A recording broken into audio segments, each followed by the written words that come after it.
Mr. Vishnu Kumar Agarwal, President of the Confederation of the Nepalese Industry CNI, members of the business community, friends from the media, ladies and gentlemen. It is my pleasure to be amongst the prominent business leaders from Nepal and China. We are happy to receive high-level business delegation from our close, friendly neighbors, China. I believe this forum provides an excellent opportunity to strengthen existing business ties and explore new areas of economic and business partnership between Nepal and China. CNI and CCPIT deserves our appreciation for taking timely initiative in hosting these important events.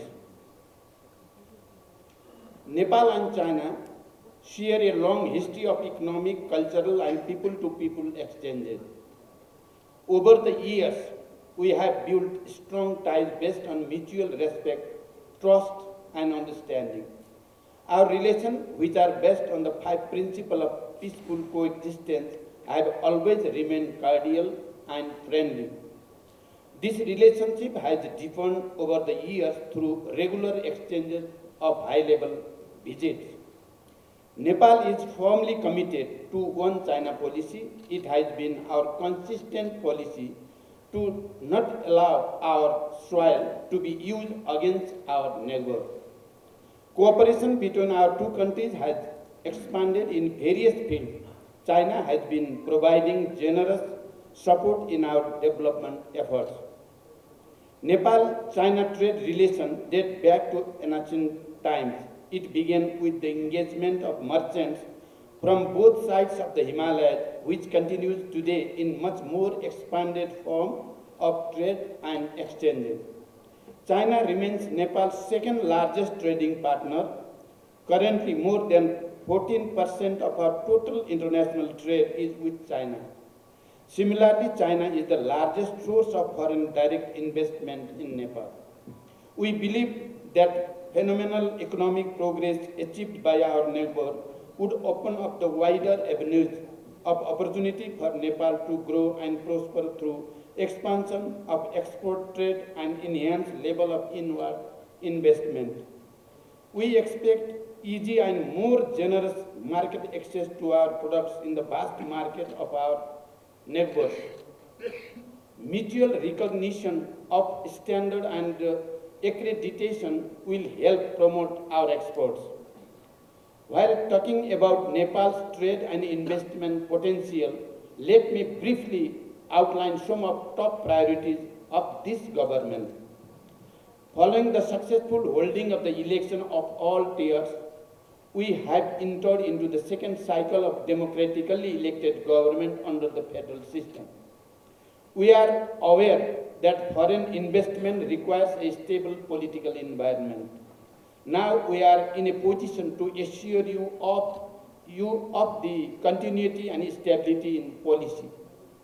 The present government is firmly committed to deliver economic dividends of democracy to the people. For that, it has a clear vision and strategy, strong commitment, and strong support of the people. Our objective is to translate the people's aspiration for peace, stability, and prosperity into reality. Nepal has been pursuing a business and investment friendly policy. We have made major reforms in our investment regime that encourages, promotes, and protects foreign direct investment. Our tax slabs are one of the lowest, and our position is fairly good in ease of doing business. Investment in any sector is profitable in our country given the nascent stage of our industrial development. Profitable areas of investment include hydropower, industrial manufacturing, infrastructure development, tourism, agriculture, minerals, and mining, among others. Our laws permit full repatriation of income and earned from the investment. Foreign companies registered in Nepal can purchase, own, and sell land. No discrimination is made between national and foreign investors. There is no policy of nationalization of private industry. The other factor that makes business competitive in Nepal is the availability of a less expensive workforce, reformed labor laws, and improved industrial relations. We are seriously working on further simplifying the procedures and fully operationalize the one-stop service. Necessary rules are being developed for the automatic approval of FDI as well. As you all know that Nepal aspires to become a middle-income country by 2030 and graduate from LDC status by the end of 2026. We need significant investment in infrastructure development and maximize utilization of technology to meet this target. We count on Chinese investment in filling our financial and technological gaps in our priority areas. We stand ready to offer all legitimate assistance to Chinese companies interested in investing in Nepal. After the painful period of COVID pandemic, our economy is recovering gradually. However, challenges still persist. Tourism sector suffered a lot during the pandemic. We welcome Chinese tourists to Nepal as China lifts the restriction on outward mobility. China's listing of Nepal as a priority destination for Chinese tourists will have a salutary impact on our tourism industry. Dear friends, there exist various bilateral mechanisms between our two governments as well as the non-governmental sector.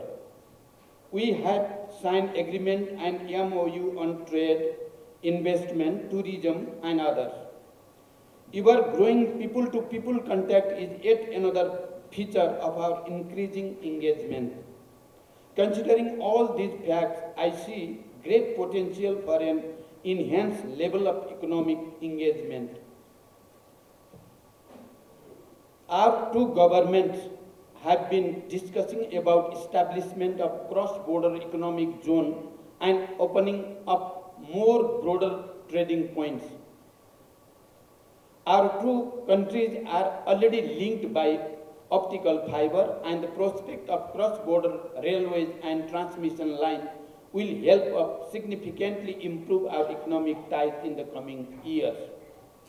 Nepal's growing trade deficit with China and the apparent gaps in commitment and actual investment of FDI from China are some of the issues that the forum like this should try to address with a practical solution. Nepal imported goods worth about 232 billion Nepali rupees from China during the fiscal year 2021-22, whereas our exports were at meager 0.67 billion Nepali rupees during the same period. Private sector of the two countries can play an important role in fostering business and investment opportunities, taking advantage of the conducive policy regime in Nepal. Cross-border connectivity is vital for enhancing economic partnership. Realizing this, the government of Nepal has been giving priority to improve infrastructure at Nepal-China border, establish a fully equipped laboratory for testing and accreditation of the border points, expedite the construction of port facilities in Nechung, Liji, Purang, Yari and Kathmandu, Chentang on the Nepal side. We have also requested the Chinese side to help enhance productive capacity in a range of products of our competitive advantage and enlist vegetable, meat products, tea, herbal products in general administration of custom of China. We have also requested Chinese side to include some 512 tradable Nepali product in the list of DFQF facilities on preferential basis. These measures will be important to reduce Nepal's trade deficit. Trade is the engine of growth, and our future prosperity lies in our capacity to produce and trade more. Lastly, as I said before, this forum is timely and important. Interaction between the two business communities provides opportunity to explore further avenues of trade and investment. We are happy to see the private sector of Nepal and China have engaged in exploring mutually beneficial business opportunities. I wish this forum a great success. I thank you all. Thank you very much.